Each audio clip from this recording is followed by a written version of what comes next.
Bonsoir Franck. Qu'est-ce qui te fait le plus mal ce soir Est-ce que c'est le contenu, le résultat Qu'est-ce qui t'a vu qui te fait le plus mal?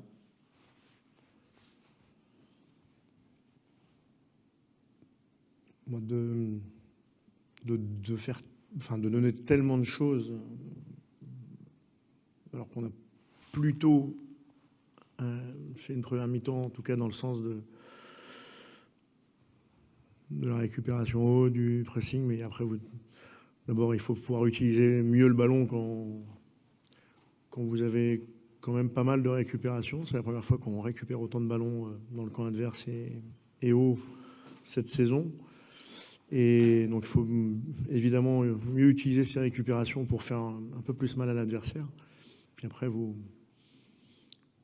se fait punir, mais on se fait punir en donnant quand même beaucoup de choses à nos adversaires qui sont des adversaires avec beaucoup de qualité et qui n'ont pas forcément besoin déjà de ça. Mais quand vous leur donnez autant, ils se servent. Et c'est normal.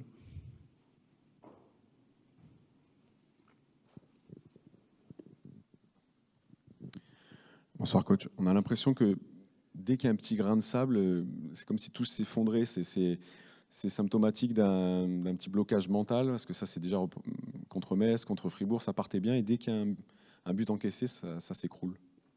Ouais, même si jusqu'à la mi-temps, enfin, il y a des intentions qui sont plutôt bonnes, plutôt cohérentes. Mais bon, les intentions ne font pas gagner les matchs. Après, aujourd'hui, il y a plusieurs grains de sable. Parce que chaque but, c'est des grains de sable. Et il y en a quelques-uns qui ont été évités par notre gardien. Où, je le répète, vous faites trop de... Voilà, vous faites... J'ai revu les buts.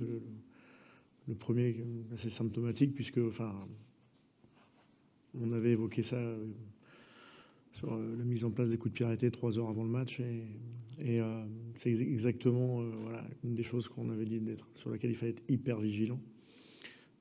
Cette déviation et le second poteau avec Aubameyang. Mais voilà, c'est le premier but. Mais après, quand on regarde tous les buts qu'on encaisse ou certaines occasions qu'on laisse à l'adversaire, on fait trop de cadeaux à ce niveau-là. C'est juste impossible. Après, les joueurs font des efforts, courent, pressent, essayent de se créer des choses, mais vous n'allez pas marquer 6 buts à Marseille, de toute façon.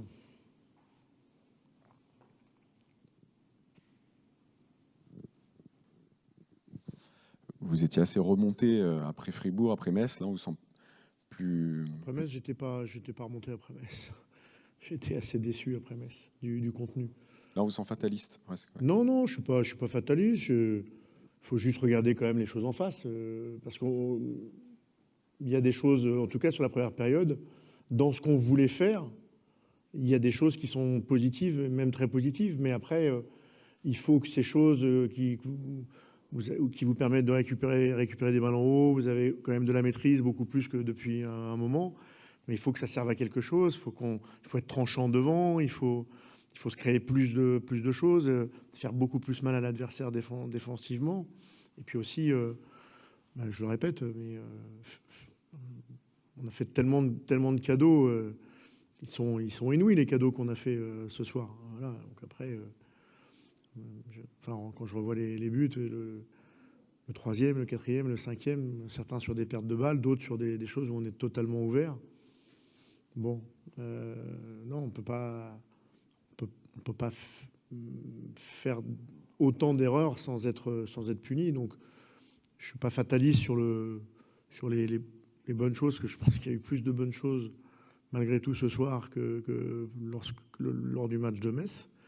Mais c'est loin d'être suffisant, puisqu'on en a pris 5.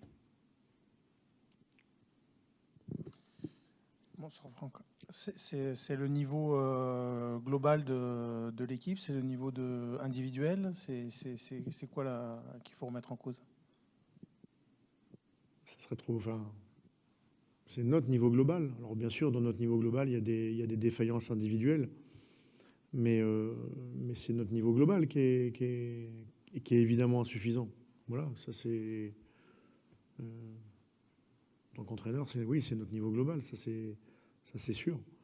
Parce que Vous faites des bonnes choses, mais vous en prenez 5. Donc c'est qu'on est quand même très très loin du compte, ça c'est sûr. Ça, on peut pas se voiler la face, et c'est pas d'être pessimiste ou fataliste, c'est juste la réalité. Juste la réalité. On peut pas, je peux pas vous dire on a fait le match du siècle et on a pris 5 contre. Ça s'est pas passé comme ça, même si on a pris quelques contre. On n'a pas tous donné des buts d'ailleurs. Bonsoir coach, je voulais avoir votre sentiment sur le niveau justement de votre adversaire de ce soir, l'Olympique de Marseille. Comment vous les avez jugés, même si vous êtes le coach de Nice et que c'est votre préoccupation première. Mais quel est votre regard sur cette équipe de l'OM? Est-ce que pour vous elle peut ambitionner de jouer éventuellement le titre, et comment vous les situez? Parce que vous avez quand même affronté pas mal d'équipes cette année, donc vous les situez où? Ce qui est certain, c'est que dans toutes les lignes, à tous les postes, même quand il y a des absents, c'est une équipe qui a beaucoup de qualité. Voilà. Ensuite, si je prends le match de ce soir, Marseille est aussi capable de faire très très mal sur les transitions ou de faire payer les erreurs de l'adversaire. Elle est aussi capable, bien sûr, en attaque placée, d'aspirer et de verticaliser très fort. Mais comme ce soir, elle a été capable de faire les deux dans un match où pourtant on les a, sur certains aspects, embêtés dans leur sortie de balle. Beaucoup d'ailleurs, je trouve. Mais sauf que nous, on ne l'utilise pas très bien derrière. Et eux, ils ne se trompent pas beaucoup. Donc, ils peuvent avoir des ambitions, je pense, hautes. Franck, tu crains ce déplacement à Porto, du coup, là, avec... Je le crains, c'est ça? Ouais. Non, moi, je crains jamais avant les matchs. Je suis content d'avoir des matchs à jouer, d'avoir des matchs de Ligue 1, d'avoir des matchs de Ligue Europa. Moi, je peux être déçu après, ou frustré. Mais comme j'ai entraîné en DH il y a 10 ans ou 12 ans, quand je suis content d'avoir des matchs à vivre comme ça. Après, c'est ce qu'on donne qui me satisfait moins parfois. Mais d'avoir des matchs à préparer comme ça, non, ça va. J'ai déjà, avec tous nos manques, des idées sur ce qu'on peut essayer de faire pour tenter d'embêter un peu Porto. Mais on essaiera en tout cas. Bonsoir coach. Ce qui m'a quand même énormément surpris, c'est que je pense la réaction du public, particulièrement les ultras, moi ça m'a un peu choqué quand même, qu'ils tirent au feu d'artifice sur leurs propres joueurs, c'est pas banal. Peut-être que je suis plus naïf ou plus vert que les autres, mais je crois pas qu'ils tiraient sur les joueurs. Ils fêtaient les 40 ans et je pense que si on avait gagné 5-1 contre Marseille, il y aurait eu le même festival pyrotechnique. Je pense, hein, mais vous leur poserez la question, mais c'était les 40 ans de la pop. Bonsoir coach. Hop. Bonsoir. Oui. Est-ce que vous pensez justement que les joueurs ont pu ressentir une forme de pression par rapport au contexte du match? Est-ce que ça représentait pour les supporters ou pas du tout? Honnêtement, non. Hier, on a eu, avec une dizaine de représentants de la pop, des super échanges. Voilà, honnêtement, ils sont venus avec, en parlant avec leur cœur. Les joueurs aussi ont parlé, ça a duré 40, 50 minutes. Franchement, c'était... Voilà, j'en ai reparlé dans la causerie. Je crois pas que... Non, il y avait juste l'envie de bien faire. D'ailleurs, quand on voit notre entame de match, on voit qu'il y a de l'envie de bien faire. J'ai aucun doute là-dessus. Après, on est face à nos limites, certainement. Mais l'envie de bien faire, de se battre jusqu'au bout, même quand vous perdez 5-1 à la mi-temps, elle est là. Donc je ne crois pas que, en tout cas, par rapport à moi, ce que j'ai vécu avec les joueurs, le staff et les représentants de la pop, moi, c'était un très très bon moment. Voilà, c'était un très très bon moment. Et ils ont raison, ils nous poussent à tout donner.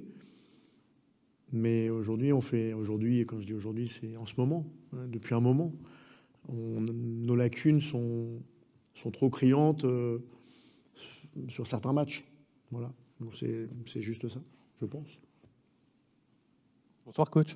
Vous parlez un petit peu de vos limites, de vos lacunes. Est-ce que la finition qui pêchait un petit peu la saison dernière devant le but, ce soir on a l'impression d'avoir vécu à nouveau un petit peu ce qui pêchait la saison dernière? Est-ce que selon vous, La saison dernière, on a 66 buts. C'était la meilleure attaque de Nice depuis 50 ans. Je comprends bien, mais Donc, je vois pas de quoi vous parlez. il y avait quand même des matchs où on avait 25 frappes pour un seul but marqué. Donc on en a parlé beaucoup la saison dernière de ce manque de on a fini avec 66 buts.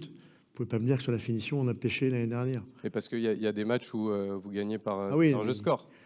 Oui, mais on a fini avec 66 buts, on les a marqués, non? C'est ce que je comprends bien. Mais ok, bon. Non, parce que moi je veux bien qu'on parle de cette année, mais l'année dernière, sur le nombre de buts marqués, j'ai du mal à vous suivre. Mais je ne sais pas si vous veniez à tous les matchs, mais je ne vois pas. Mais l'année dernière, on a quand même marqué pas mal de buts. Voilà, même s'il y a eu 2 gros scores, je vous l'accorde. Mais il faut les mettre. Mais on a quand même vu certains matchs avec un manque de finition. Ce soir, c'est ce qu'on a ressenti également. Est-ce que ça fait partie de vos limites, selon vous? Ça en fait partie. Je pense que ce soir, on peut certainement marquer en première. On doit marquer en tout début de deuxième mi-temps, à 2-0. Ça aurait été mieux que ça fasse 2-1 plutôt que 3-0 presque dans la minute suivante. Mais on a pas mal de limites. Que ça soit dans la finition, mais quand vous en prenez 5 aussi à la maison, c'est que les problèmes ne sont pas que dans la finition aussi, pas seulement.